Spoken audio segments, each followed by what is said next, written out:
Look, we're a long way from Christmas now, but a pretty alright Christmas carol once rather boldly stated that war is over, if you want it. A sentiment Nintendo has apparently adopted in finally deciding there's enough peace in the world to warrant the release of its Advanced Wars remakes. And that's far from the most long-awaited drop this April, with Dead Island 2 shambling into the light after close to a decade in development. And Star Wars once again poses the question, what if there was a Jedi who survived? So please join us as we go to a galaxy far, far away to see what has us tight in the Jorts. First up is Mark saying, April Fools! I'm still playing Resident Evil 4, and I'm probably still knee-deep in my second playthrough by now, but I see there are a few games listed here that are hoping to pull me away from Leon's loving gaze, and they can certainly try. First off, the Resident Evil 4 Remake The Mercenaries DLC. Oh, hey, wait a minute. That's just more Resident Evil. It's almost like Capcom planned this, knowing I'd be side-eyeing Cal Kestis in Respawn's second attempt at the Star Wars license, Star Wars Jedi Survivor. The title certainly has a better ring to it compared to Jedi Fallen Order, and to be fair, you can tell they've learnt a lot from their first outing, based on the early previews. But don't tell Capcom, lest they find out I'm cheating on Leon with another imaginary character. Holly's also travelling to a galaxy far, far away, saying anything Star Wars is right up my alley, and the much anticipated sequel, Star Wars Jedi Survivor, is high on my list for April. I can only live through Order 66 so many times, and it would be great to see a more rugged and grizzled Cal Kestis.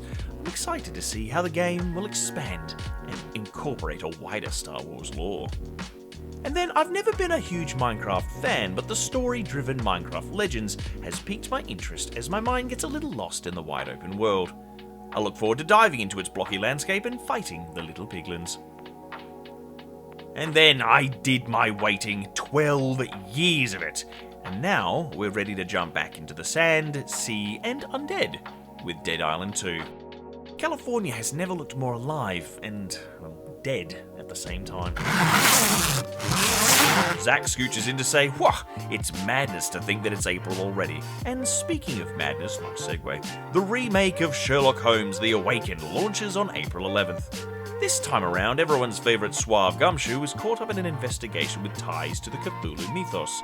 So, can Holmes crack this case before his sanity cracks? And then as a fun aside, it's been a while, but on April 13th, the newest AFL game, AFL 23, will hit shelves, and you best be sure I've got my short sport jorts and deep heat ready to go. Oh, lather it on. And then, inspired by Nordic folktales, Bramble, the Mountain King, is a story-driven adventure where players assume the role of Ollie, a young boy... Wait, is it Ollie? Ollie. I don't know. A young boy on a mission to rescue his sister who has been kidnapped by a troll. It's got a breathtaking yet creepy aesthetic, and I can't wait to get around it. Nathan, of course, rises from his dustbin to say, it's never a Jorts month without my favourite J-noun making an appearance, the JRPG. I jest, another J, good work. Trinity Trigger is a new RPG from Japanese developer Marvelous. I know nothing about it, but it's something that had to fill the gap. And then, the last case of Benedict Fox has the look of a visually stunning Lovecraftian Metroidvania that maybe can capture lightning in a bottle with its unsettlingly purple presentation. Try saying Lovecraftian Metroidvania 3 times and then say purple presentation as well. And then, just as an aside, because literally everyone mentioned it but nobody went into detail, Advance Wars 1 and 2 Reboot Camp is finally making its way to something that we can have in our hands. The Advance Wars series was huge back in the day, and obviously having the word Advance, you'd expect it to be on the Game Boy Advance system, but here it is, souped up and ready to play, in a new generation of people who understands that sometimes strategy can look a little bit cutesy, but still be altogether deadly. And look, if you're the last person on Earth who hasn't played Monster Hunter Rise and its expansion Sunbreak, guess what? It's coming to all the other major consoles now, so you can thank the Switch players and the PC players for beta testing your experience, because it's going to look pretty good on PS5 and Xbox One S, let's be clear. And just in case you were hiding under a particularly high-definition rock, Horizon Forbidden West. Burning Shores brings an amazing landscape that we have yet to experience with its mechanical nasties. With a wrecked Hollywood sign sitting above us all, we can only ask the questions of, what is Aloy going to do this time?